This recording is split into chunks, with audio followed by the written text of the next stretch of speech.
19 साल का लड़का इतना हरामी है कि यह अपने घर की सभी औरतों के भटूरे फुला देता है और इस चीज से उन सभी लड़कियों और औरतों को मजा आ जाता है और अपनी स्कूल की छुट्टियां खत्म होने के बाद ये यहाँ से चला जाता है। वीडियो में आगे बढ़ने से पहले मैं आपको बता दूं कि ये वीडियो सिर्फ इंटरटेनमेंट पर्पस के लिए बनाया गया है।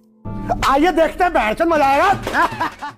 कहानी की शुरुआत में हम रोजर नाम के लड़के को देखते हैं जो गर्मियों की छुट्टी में अपने घर जा रहा था। रोजर को लेने के लिए उसके घर की एक मेड आई थी जिसका नाम मिस लबिते है और मिस लबिते के साथ रोजर को बहुत मजा आ रहा था। घर पर आने के बाद रोजर उसकी माँ से मिलता है। तभी वह रोजर से बोलती है कि तुम्हारी पेंट पर ये दही कहाँ से गिर गया। तो रोजर को याद आता है कि मिस लबिते के संतरे देखकर उसके छोटे उस्ताद ने उल्टी कर दी थी, लेकिन रोजर की मासी मार्गरेटा पेट को साफ कर देती है। इसके बाद रोजर उसकी छोटी बहन बार्ता से मिलता है। कुछ देर बाद बार्ता रोजर को जंगल में लेकर जाती है जहाँ पर इनको मिस लबिते मिलती है और यह दोनों बातें करने लगते हैं और बार्ता यहाँ से चली जाती है। तभी मिस लबिते को जोर से सूसू आ जाती है और वह रोजर के सामने ही हल्की होने लगती है और यह देखकर रोजर हैरान हो जाता है। इसके बाद जब रोजर जंगल में और अंदर जाता है तो वह देखता है कि उसके घर की एक मेड उर्सेला किसी आदमी से अपनी बिल्ली बजवा रही थी। यह देखकर रोजर की फट जाती है और रोजर यहाँ से भाग जाता है। इसके बाद रात का खाना खाकर रोजर अपने रूम में सोने के लिए आ जाता है,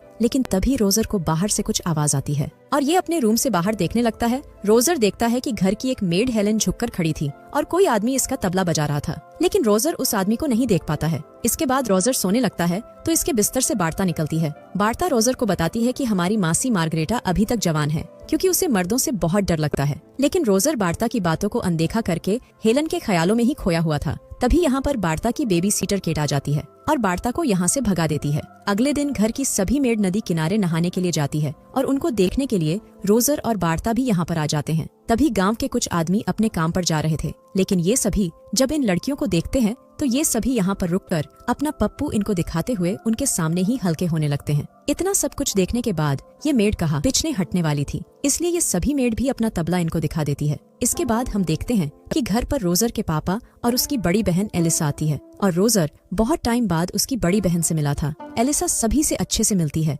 लेकिन रोजर से ये ठीक से बात नहीं करती है। इसके बाद बार्ता रोजर से बोलती है कि आज हमारी मासी मार्गरेटा फादर के सामने अपने गुनाह कबूल करने वाली है, इसलिए ये दोनों चर्च में जाते हैं और ऊपर जाकर छुप जाते हैं। कुछ देर बाद चर्च में रोजर की मासी मार्गरेटा आती है और पादरी से अपने गुनाह कबूल करती है। मार्गरेटा पादरी से बोलती है कि जब से रोजर यहाँ पर आया है तो वो बार बार मेरे सपने में आता है। एक दिन जब मैं रोजर को नहला रही थी तो अचानक से उसका सामान बड़ा हो गया और रोजर को ऐसे देखकर मुझे शर्म आ गई और तब मुझे समझ आया कि अब रोजर एक मर्द बन चुका है। तभी रोजर पादरी के ऊपर गिर जाता है। रोजर की इस हरकत से मार्गरेटा को बहुत गुस्सा आता है। इसके बाद मार्गरेटा रोजर की इस हरकत के बारे में सभी को बताती है और मार्गरेटा सभी के सामने रोजर के पिछवाड़े को मार मार कर लाल कर देती है। इस नज़ारे को उर्सेला और बार्ता भी देख रही थी। इसके बाद रात को रोजर फिर से हेलन को देखता है और इस बार भी रोजर उस आदमी को नहीं देख पाया था। हेलन का कार्यक्रम फ्रैंक नाम का आदमी भी देख रहा था। इसके बाद रोजर ऊपर फ्रैंक के रूम में जाता है जहाँ पर रोजर को मियाँ खलीफा के सफलता की बुक मिलती है और रोजर उस बुक को अपने पास रख लेता है।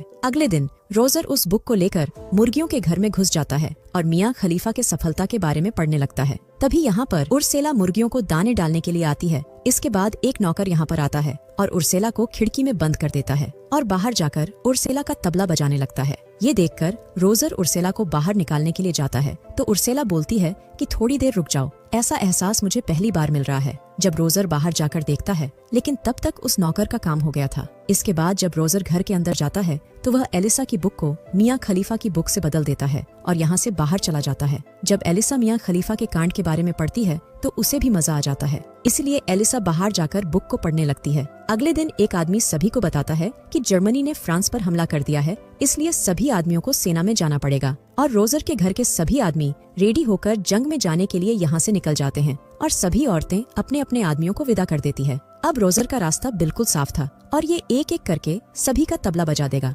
सबसे पहले रोजर उर्सेला के पास जाता है। उर्सेला रोजर से मदद मांगती है और रोजर को ऊपर वाले रूम में लेकर जाती है। अब यहाँ पर रोजर का रास्ता बिल्कुल साफ था, इसलिए रोजर इस मौके को बिल्कुल भी नहीं छोड़ने वाला था, लेकिन बेचारे रोजर को उर्सेला की अनबॉक्सिंग करते नहीं आ रही थी, लेकिन उर्सेला रोजर की पूरी मदद करती है। इसके बाद रात को मार्गरेटा जब अपने रूम में सोने के लिए जाती है तो इसके रूम में पहले से ही रोजर था। रोजर उसकी मासी मार्गरेटा से बोलता है कि मुझे एक पप्पी दे दो, मैं सो जाऊंगा, और मार्गरेटा उसे एक पप्पी दे देती है तो रोजर मार्गरेटा से बोलता है कि मैं तुमसे बहुत प्यार करता हूँ, और मार्गरेटा को अपनी बातों में फंसा लेता है और धीरे से मार्गरेटा का खाता खोल देता है। कुछ देर बाद चाय लेकर हेलन रोजर के पास आ जाती है और रोजर हेलन का तबला बजाने का मौका बिल्कुल भी नहीं छोड़ने वाला था। अगले दिन बार्ता रोजर से बोलती है कि मुझे उर्सेला ने बताया कि तुमने घर में सभी का खाता खोल दिया है। तो रोजर बोलता है, हाँ, मैं लगभग सभी औरतों का खाता खोल चुका हूँ। तभी बार्ता रोजर को उसकी बड़ी बहन एलिसा को दिखाती है और रोजर जल्दी से एलिसा के पास चला जाता है। रोजर एलिसा से बोलता है कि अगर तुम्हें गर्मी लग रही है तो तुम अपने कपड़े उतार सकती हो।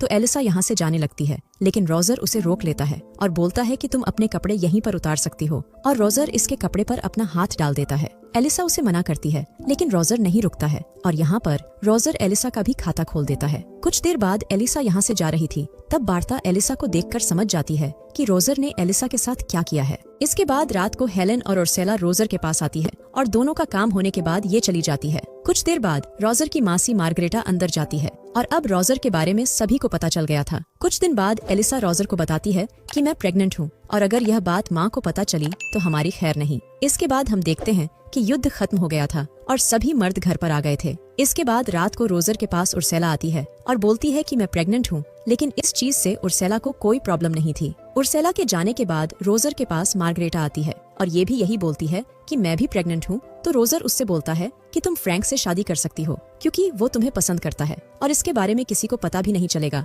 और मार्गरेटा रोजर की बात मान लेती है। कुछ दिन बाद मार्गरेटा फ्रैंक से शादी कर लेती है और उर्सेला भी किसी आदमी से शादी कर लेती है। इसके कुछ महीने बाद हम देखते हैं कि घर की सभी औरतों के भटूरे भूल जाते हैं। इसके बाद रोजर की छुट्टियां खत्म हो जाती हैं और रोजर यहाँ से जाने लगता है। हेलन रोजर से बोलती है कि मैं भी प्रेग्नेंट हूँ और मुझे तुम्हारे छोटे उस्ताद की बहुत याद आएगी। इसके बाद रोजर हेलन को अलविदा बोलकर गाड़ी में बैठ जाता है और यहाँ से चला जाता है और यहीं पर ये मूवी खत्म हो जाती है। एक और बार मैं आपको बता दूं कि ये वीडियो सिर्फ इंटरटेनमेंट पर्पस के लिए बनाया गया है।